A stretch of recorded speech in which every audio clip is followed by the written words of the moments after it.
for DJ Raqi's Secret Files.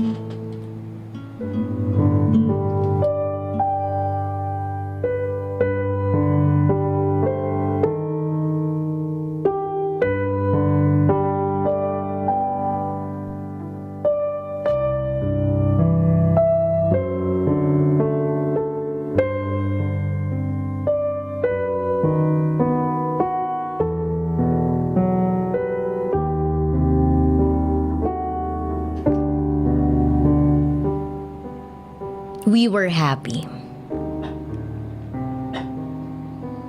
But I am destined to love and leave you.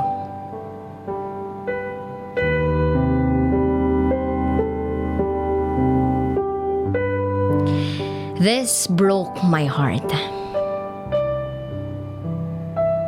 She broke my heart. No, her disease broke me. It shattered me. Ang saya namin. Though our relationship wasn't perfect. Pero masasabi ko na it is one of a kind. Mahal na mahal ko si Freya. Lahat gagawin ko para sa kanya. Lahat kaya kong isugal para sa kanya. Nabuhay ako ng 18 years na wala siya. Pero nang dumating siya sa buhay ko, hindi ko na makita ang sarili ko in the future na hindi siya kasama. Lahat ng bagay na dapat para sa akin. Lahat ng feelings na ako lang. Lahat ng pangyayari. Nasa umiikot lang sa sarili ko. Naging we. Us. Ours. Yun yung naging paniniwala ko. Lahat dahil kay Freya.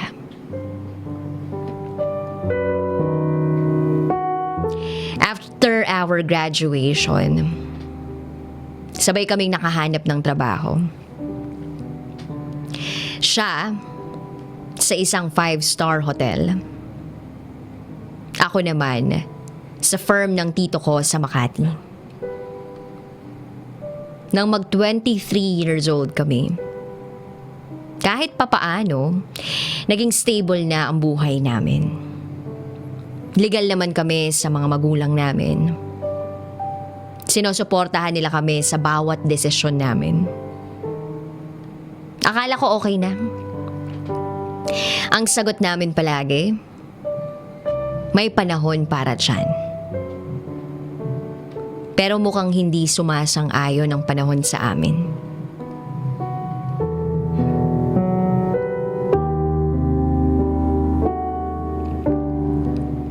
March 13, 2014. Nakatanggap ako ng tawag galing sa nanay niya. Naalimpungatan ako galing sa tulog ko. Parang sinasakalang dibdib ko. Sobra-sobrang kaba ang nararamdaman ko. Leo, papunta kaming ospital ngayon. Dadalhin namin si Freya. Nahihirapan siyang huminga at naninikip ang dibdib.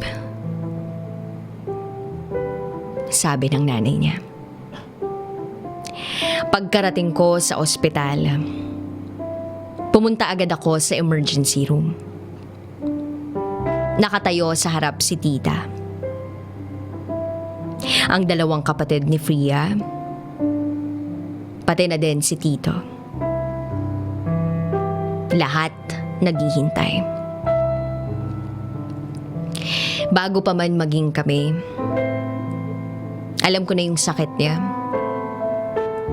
Alam ko naman na pwedeng ito yung sumira sa amin. Alam ko naman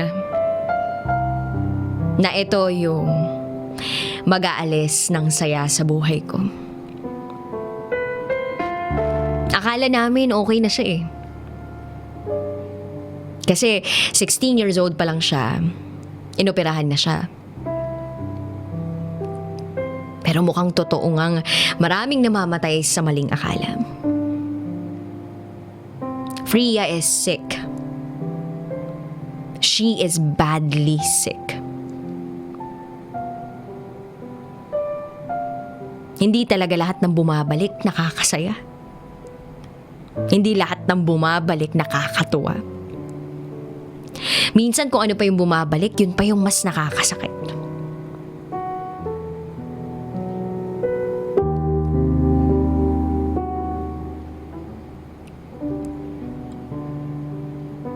Binubulungan ko si Freya. Naririnig mo ba ako? Ako to, si Leo. We've been together for 5 years. I'm your future husband. Naririnig mo ba ako? Kailangan mo nang gumising. Kasi sino na lang ba yung papakasalan ko? Ikaw lang yung gusto kong magkukwento ng love story natin sa mga magiging anak natin. Kaya mo bang tumanda ako ng mag-isa? Kaya mo bang tiisin na makita akong umiiyak for the rest of my fucking life? Come on. This is not the Freya I know.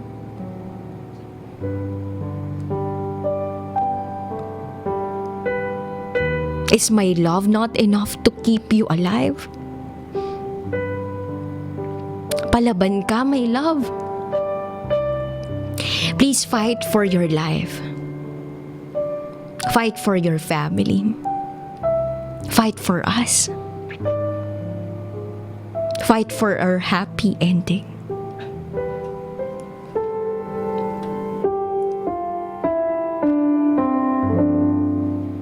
I prayed because I know God is the best person to lean on every time. Alam kong hindi niya ako hahayaang masaktan habang buhay. And then 2 weeks.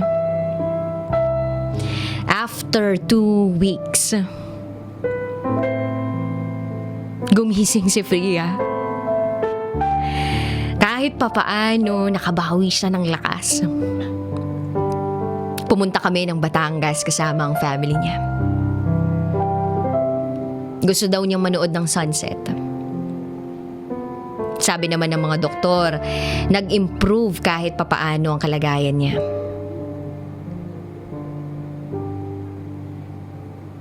And then, May 2, 2014, we got married.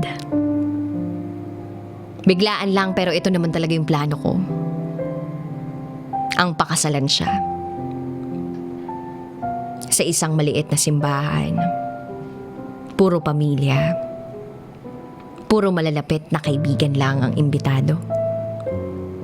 Wala nang entourage. Wala nang engrandeng preparasyon at selebrasyon. Basta ang mahalaga, mahal namin ang isa't isa. At siya pa din ang pinakasalan ko.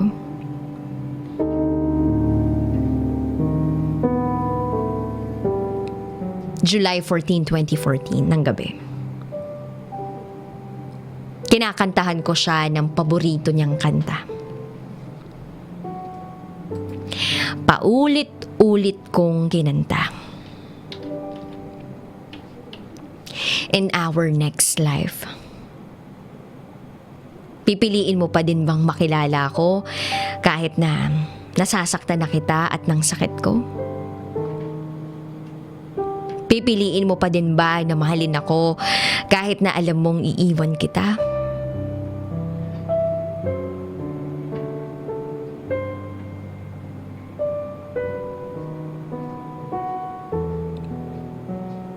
No, I answered. Hindi ko yun pipiliin kasi alam ko na kahit hindi ko piliin yun, eto talaga ang itinadhana ng Panginoon. Ang magsama tayo. Siya ang pumili na ikaw ang mahalin ng puso ko. At siya ang pumili na ikaw ang makasama ko habang buhay.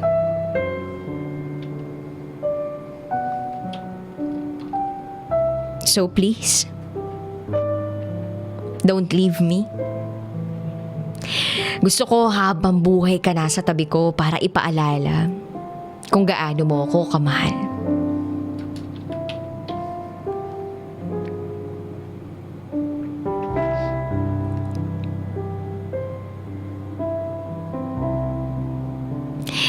Sagot niya,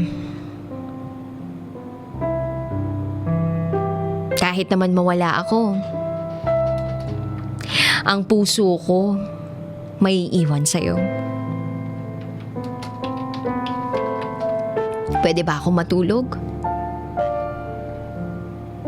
Napapagod na ako eh. Pwede mo ba akong kantahan hanggang sa makatulog ako?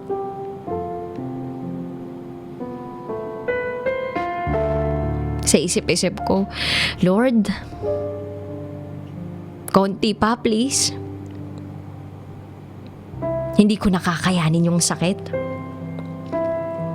Bigyan mo ako ng lakas na tanggapin ang lahat.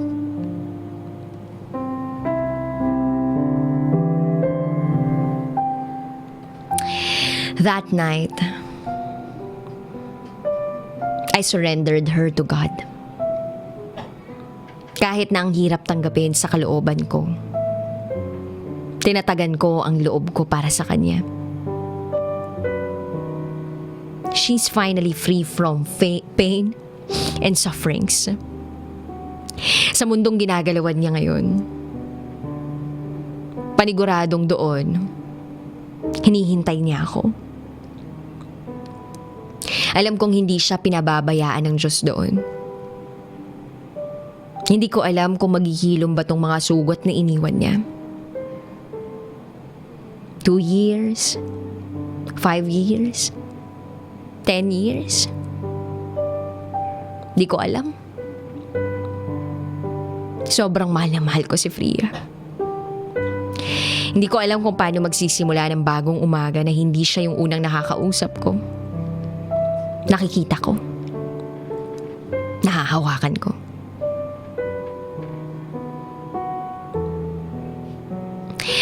Freya, rest now, my love. Antayin mo ako dyan, and I promise you to marry you again in our next lives. I will search for you, and I will tell you how I survived in this world with only your memories and heart with me. I love you, Freya.